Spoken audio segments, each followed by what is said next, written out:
আমি আজকে ফুচকা তৈরি করি। মেয়েগুলো তো কবে থেকে বায়না করেছিল ফুচকা খাবে, কিন্তু আমিই তো ওদের তৈরি করে দিই না।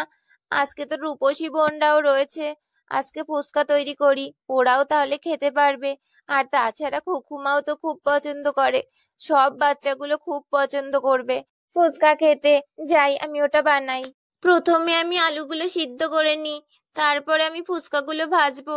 এই তো অনেকগুলো আলু আছে দেখছি, যাই এখান থেকে কটা আলু নিয়ে যাই।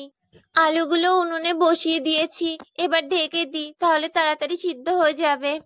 হ্যাঁ, আমিও ঘুমিয়ে পড়েছিলাম। আরে দিদি কোথায় গেল? দিদি উঠে গেছে, দেখি যাই তো ও কোথায় গেল। আরে দিদি, তুই রান্নাঘরে? এখন আবার কি রান্না করছিস? আয় বোন আয়, এখানে বস।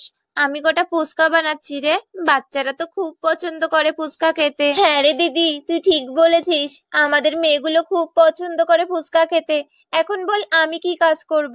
আমার আলুগুলো প্রায় সেদ্ধ হয়ে গেছে।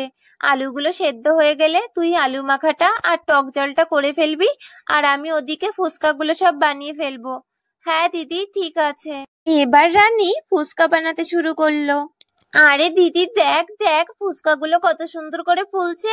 এমনিতেই তো তোর হাতের ফুচকাগুলো খুব সুন্দর হয়, খুব সুন্দর করে ফোলে, কিন্তু আজকে মনে হচ্ছে বেশি সুন্দর করে ফুলছে। দেখ দিদি। হ্যাঁ হ্যাঁ, অনেক হয়েছে, চুপ কর এখন। আরে দিদি, সত্যি তো বললাম। মেজদি, আমি এবার যাই, আলু মাখাটা আর তেঁতুল জলটা রেডি করি, তুই ফুচকাগুলো ভাজতে থাক। হ্যাঁ বোন, ঠিক আছে, তুই যা, আলু মাখাটা আর তেঁতুল জলটা করে ফেল। দিদি, আমার আলু মাখা আর তেঁতুল জল রেডি হয়ে গেছে, তোর ফুচকা বানানো হলো? আর একটুখানি রে বোন, একটু বেশি বেশি করেই ফুচকাগুলো বানাচ্ছি, বুঝলি? জানিস বোন, আমার মেয়েগুলো কবে থেকে বলছে ওরা ফুচকা খাবে, কিন্তু আমি ফুচকা ওদের বানিয়ে দিতে পারি না। আজকে তোরাও আছিস, তাই আমি ফুচকাগুলো বানালাম। আজকে সবাই মিলে একসঙ্গে ফুচকা খাবো। আরে কি সুন্দর একটা ঘ্রাণ আসছে, মনে হচ্ছে মা কোনো সুস্বাদু খাবার তৈরি করছে। রূপা, এই রূপা, ওঠ। বুনু, কুকু বুনু, চুটকি বুনু, ওঠ, তাড়াতাড়ি ওঠ তোরা। কি হয়েছে সোনা দিদি, কি হয়েছে? তুমি আমাদের ডাকলে কেন? চল আমরা রান্নাঘরে যাই, মা মনে হয় কোনো খাবার তৈরি করছে। হ্যাঁ হ্যাঁ দিদি, চলো তো চলো। মা মা, তুমি ফুচকা তৈরি করছো? ইয়ে, কি মজা কি মজা, ফুচকা খাবো।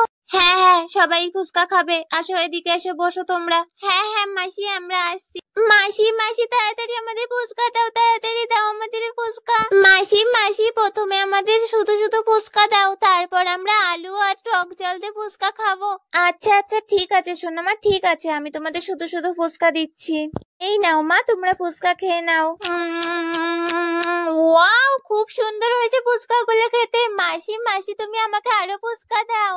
হ্যাঁ হ্যাঁ, খুব সুন্দর হয়েছে ফুচকাগুলো খেতে, আমাকেও আরো দাও, আমাকেও আরো দাও। হ্যাঁ হ্যাঁ মা, তোমাদের আরো ফুচকা দেবো, তোমরা চুপ করে খাও এবার, চুপ করো সবাই, চুপ করো। রূপসী, আমার সব ফুচকা বানানো হয়ে গেছে, তুই এবার যা বোন, তো দাদাকে আর রাহুল ভাইকে ডেকে নিয়ে আয়, সবাই মিলে একসঙ্গে ফুচকা খাবো এবার। যা বোন যা। ঠিক আছে দিদি, আমি যাচ্ছি, ওদের ডেকে নিয়ে আসছি। হ্যাঁ, তাড়াতাড়ি যা। কি গো, শুনছো? ওঠো রাম দাদা, ওঠো তাড়াতাড়ি, দিদি ফুচকা বানিয়েছে, ওঠো সবাই মিলে খাবো, চলো।